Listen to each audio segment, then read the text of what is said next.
जैसे ही मियां मोहम्मद नवाज शरीफ साहब अदालत में एंटर हुए, मियां साहब की नज़रों में आने के लिए इस तरह के हरबे आजमार है कि मियां साहब अभी हाई कोर्ट इस्लामाबाद में हैं, कभी हम एहतसाब अदालत में उनको देखते रहे और उन रिलीफ अब बढ़ता और बढ़ता ही चला जा रहा है। ये वही जज हैं जो पहले भी उनके केस का ट्रायल देखते रहे और उल्टा लटक कर देखोगे तो पाकिस्तान की सियासत में आपको बिल्कुल सब कुछ सीधा नजर आएगा। नून के कायद मियां नवाज शरीफ की सज़ा को मुअत्तल कर दिया है। बिस्मिल्लाहिर्रहमानिर्रहीम, मैं हूं एडवोकेट आशिर तनवीर शेख और आप देख रहे हैं खलीज डिजिटल। आज बात करेंगे जो इंसिडेंट्स पूरा दिन चलते रहे हैं, ख़ास तौर पर मियां साहब को रिलीफ के हवाले से जो बात हम इतने दिन से कर रहे हैं वो रिलीफ अब बढ़ता और बढ़ता ही चला जा रहा है। किसी ने बिल्कुल ठीक कहा था, पाकिस्तान की सियासत के ऊपर तंज करते हुए किसी ने जुमला कहा था कि अगर उल्टा लटक कर देखोगे तो पाकिस्तान की सियासत में आपको बिल्कुल सब कुछ सीधा नज़र आएगा। इसी पर बात करेंगे और पंजाब काबीना से स्टार्ट लेंगे कि पंजाब काबीना ने कैसे अपने इख्तियारात से तजावुज़ करते हुए पाकिस्तान मुस्लिम लीग नून के कायद मियां नवाज शरीफ की सज़ा को मुअत्तल कर दिया है। आज पूरा दिन गहमा गहमी रही, पूरा दिन हम खबरों में यही देखते रहे कि मियां साहब अभी हाई कोर्ट इस्लामाबाद में हैं, कभी हम एहतसाब अदालत में उनको देखते रहे और उनका बड़ा दिलचस्प मुकालमा भी हुआ एहतसाब अदालत के जज मोहम्मद बशीर से। ये वही जज हैं जो पहले भी उनके केस का ट्रायल देखते रहे और बाकी मामलात भी, मतलब काफ़ी मशहूर जज हैं एहतसाब अदालत के मोहम्मद बशीर साहब।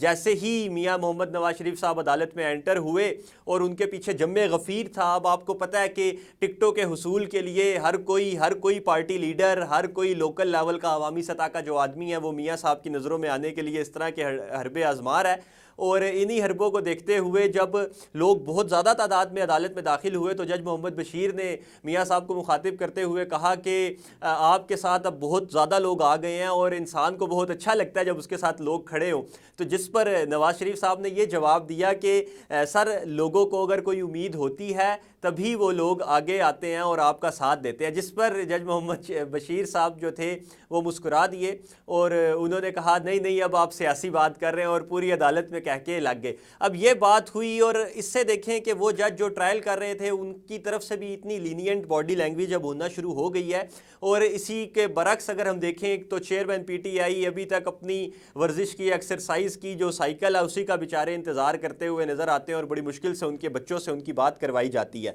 अच्छा, बात करेंगे अल अज़ीज़िया रेफरेंस में जो पंजाब काबीना ने ऑनलाइन काबीना का इजलास बुलाकर नवाज शरीफ की सज़ा को मुअत्तल कर दिया है। ये आप कह लें कि इकट्ठे नहीं बैठे, सब आउट थे।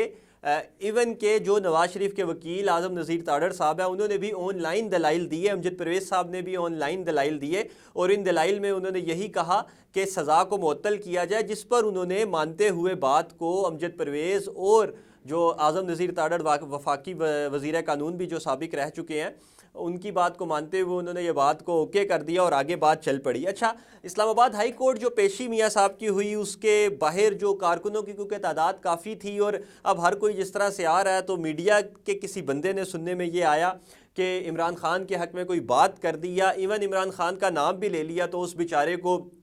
खूब मारा पीटा गया और उसको मार पीट करके, तशद्दुद करके बेचारे को इसी तरह अकेले को छोड़ दिया गया। यहाँ पे काबिल ज़िक्र बात मैं ये करूँगा कि जो आसपास मज़ीद कैमरा मैन्स थे या जो भी स्टाफ के लोग आगे पीछे चैनल्स के मौजूद थे उनमें से भी किसी ने उसको बचाने की बेचारे को कोशिश नहीं की और वो मार खाते रहे। अब थोड़ा सा आगे चलें कि नवाज़ शरीफ के जो केसेस हैं वो दिन ब दिन जो है ना घटते ही जा रहे हैं, उनमें रिलीफ बढ़ता ही जा रहा है। अब कितना रिलीफ मियां साहब को मिलता है ये आने वाले वक्तों में हम देखेंगे। और 26 अक्टूबर को फ़िलहाल तारीख़ है उनकी जो हिफाजती ज़मानत है उसमें जो तोसी की गई है उसकी तारीख़ अब 26 नवंबर है। अब 26 नवंबर को मियां साहब किस तरह से इसको चलाते हैं, एक बात कि मियां साहब फिर से हाई कोर्ट में पेश होंगे 26 तारीख को, क्योंकि मेन केस का ट्रायल तो शिफ्ट हो गया है 20 नवंबर को। जो ट्रायल होगा 26 नवंबर को जो तारीख होगी उसमें इस्लामाबाद हाई कोर्ट के चीफ जस्टिस ने रिमार्क्स देते हुए कहा कि ये कोई रूटीन मैटर नहीं है